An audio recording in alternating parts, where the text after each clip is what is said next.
Every 14 days, somewhere on this planet, a language dies. An elder passes away, and with them, an entire universe of myths, jokes, and specific ways of describing the color of the sky vanishes into absolute silence. This is the natural order of history.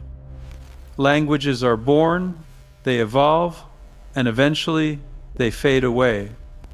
But there is one solitary, glaring exception to this rule. In the entire course of human history, there is only one example of a language that was effectively dead, frozen in time, unspoken in daily life for 2,000 years, that didn't just survive, but woke up. It clawed its way out of the history books and back into the mouths of children. This isn't a myth. This is the impossible, verified story of Hebrew.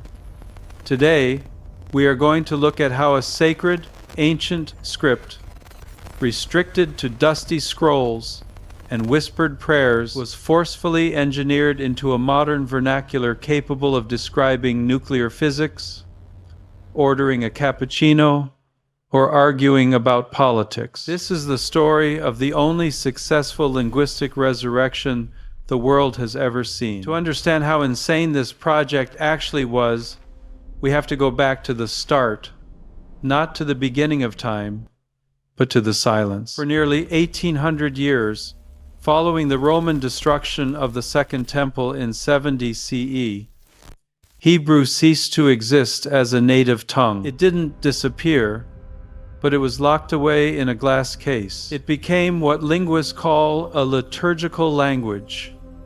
Think of it like Latin in the Catholic Church. People knew it, they read it, they prayed in it, but nobody, absolutely nobody, used it to say "pass the salt" or "I love you."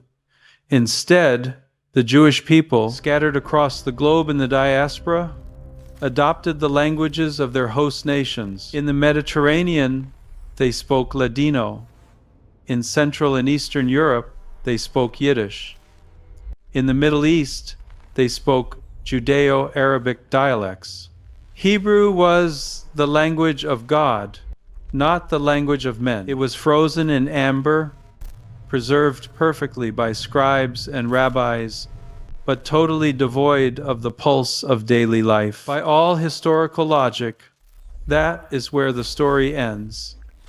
Dead languages do not come back to life. But then, in the late 19th century, one man decided to fight history. His name was Eliezer ben Yehuda. Born in the Russian Empire in 1858, Ben Yehuda wasn't just a linguist, he was a fanatic. He was watching the rise of nationalism across Europe, the Italians fighting for Italy, the Greeks for Greece, and he came to a radical conclusion. He believed that a people could not be a nation without their own land, and they certainly couldn't be a nation without their own language. He wrote, "The Hebrew language can live only if we revive the nation and return it to the fatherland." To his contemporaries, this sounded completely unhinged. You have to understand the context here. Suggesting that Jews should speak Hebrew in the marketplace was like suggesting modern Italians should start ordering pizza in ancient Latin. It was viewed as impractical, bizarre, and by the ultra-Orthodox religious communities, actually blasphemous. They believed Hebrew was Lashon HaKodesh, the holy tongue, meant only for conversing with the divine, not for idle chatter. Ben Yehuda didn't care. In 1881, he made a move that would change everything. He and his wife, Deborah, moved to Palestine, which was then a crumbling province of the Ottoman Empire. And they made a pact that sounds almost cruel by modern standards. They agreed that from the moment they landed, they would speak only Hebrew.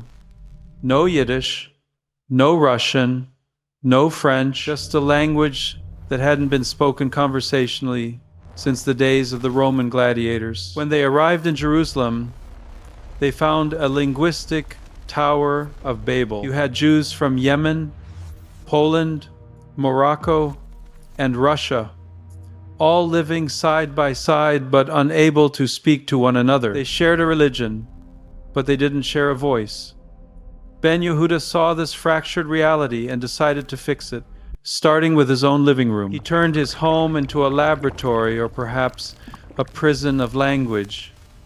He isolated his family from the outside world to ensure no foreign words could contaminate their experiment. This brings us to the most dramatic variable in this experiment: his son, Itamar ben Avi. Ben Yehuda decided that his son would be the first native Hebrew speaker in 2,000 years. Think about the pressure on that child. The boy was kept in total isolation. He wasn't allowed to play with other children because they spoke Yiddish or Arabic. He had no friends. His only companion was a dog, whom the family named Maher, which is Hebrew for fast, making that dog likely the first Hebrew-speaking dog in history. There is a famous, heart-wrenching story that illustrates the cost of this dream. Ben Yehuda's wife, Deborah, was the unsung hero of this revolution. She had to raise a child in a language she was still struggling to learn herself. Legend has it that one day, Ben Yehuda walked in and found Deborah singing a Russian lullaby to the boy. It was a moment of weakness, a mother wanting to comfort her child in her own mother tongue. Ben Yehuda exploded. He saw this not as a moment of affection, but as a betrayal of the mission. He argued with her furiously. The tension in the house was unbearable. The child, Itamar, who had been a very late talker, likely because of the confusing isolation, watched this screaming match, and in that moment of high emotion, the boy finally broke his silence. He didn't cry in Russian. He shouted in Hebrew, "Abba, Father." It was the proof of concept. The child had spoken. The chain of silence that had lasted nearly 2 millennia was broken in a living room in Jerusalem. But establishing a native speaker was only half the battle. You can't speak a language if the words don't exist. And this was the second massive hurdle. Biblical Hebrew had a vocabulary of about 8,000 words. That is plenty if you are a shepherd or a prophet, but it is woefully insufficient if you are trying to live in the modern world. How do you say newspaper? How do you say bicycle? How do you say ice cream or police or doll? These words literally did not exist. So Ben Yehuda became a one-man word factory. He would sit for 18 hours a day, coughing up blood. He suffered from tuberculosis his entire adult life, scouring ancient texts. He looked for root words that he could modernize. Take the word for electricity. In the Bible, the prophet Ezekiel describes a vision with a glowing, fiery substance called hashmal. Nobody really knew what hashmal was, but it sounded energetic and bright. So Ben Yehuda grabbed it and repurposed it. Hashmal became the modern Hebrew word for electricity. He did this thousands of times. He took the root for to announce and created aitan for newspaper. He took the word for wheel and engineered ofanim for bicycle. And when he couldn't find a Hebrew root, he looked to Arabic, a sister Semitic language, for inspiration. He wasn't just updating a dictionary, he was architecting reality. He founded the Hebrew Language Committee, which would later become the Academy of the Hebrew Language, to institutionalize this rapid expansion. It wasn't a smooth road. He faced massive resistance. The religious community excommunicated him. The secular Zionists thought he was wasting time on a dead language when they could just speak German, which was the language of science and culture at the time. This conflict actually exploded in the War of Languages in 1913, a bitter dispute over whether the new technical university, the Technion, should teach in German or Hebrew. The German supporters said, "You can't teach physics in Hebrew. The words don't exist." But the Hebrew educators, the allies Ben Yehuda had cultivated in the settlements, fought back. They went into classrooms and invented the technical terms on the fly if they had to, and they won. By the time Ben Yehuda died in 1922, the impossible had happened. The British Mandate authorities recognized Hebrew as one of the three official languages of Palestine, alongside English and Arabic. The crazy dream was now bureaucratic reality. But the true victory came in 1948 with the establishment of the State of Israel. Hebrew became the official language of the state. It became the glue that held together a nation of immigrants. You had refugees arriving from the ashes of Europe speaking Yiddish, Jews expelled from Iraq speaking Arabic, and Jews from Ethiopia speaking Amharic. They had nothing in common except this revived ancient tongue. Hebrew became the equalizer. Today, modern Hebrew, or Ivrit, is spoken by over 9 million people.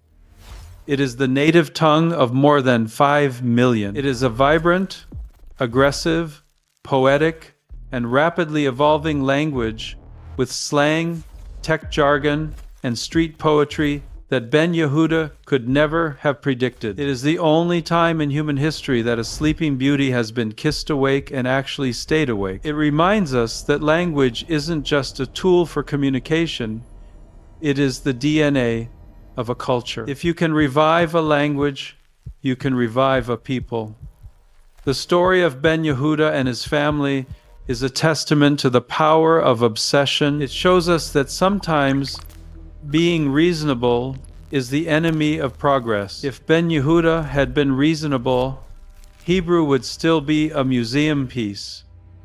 Instead, it is alive. If you found this deep dive into linguistic history fascinating, make sure you're subscribed. We break down the complex backstories of the world you live in every single week. And I want to know from you, is there a language in your own heritage that is at risk of disappearing? Tell us in the comments below. Thanks for watching.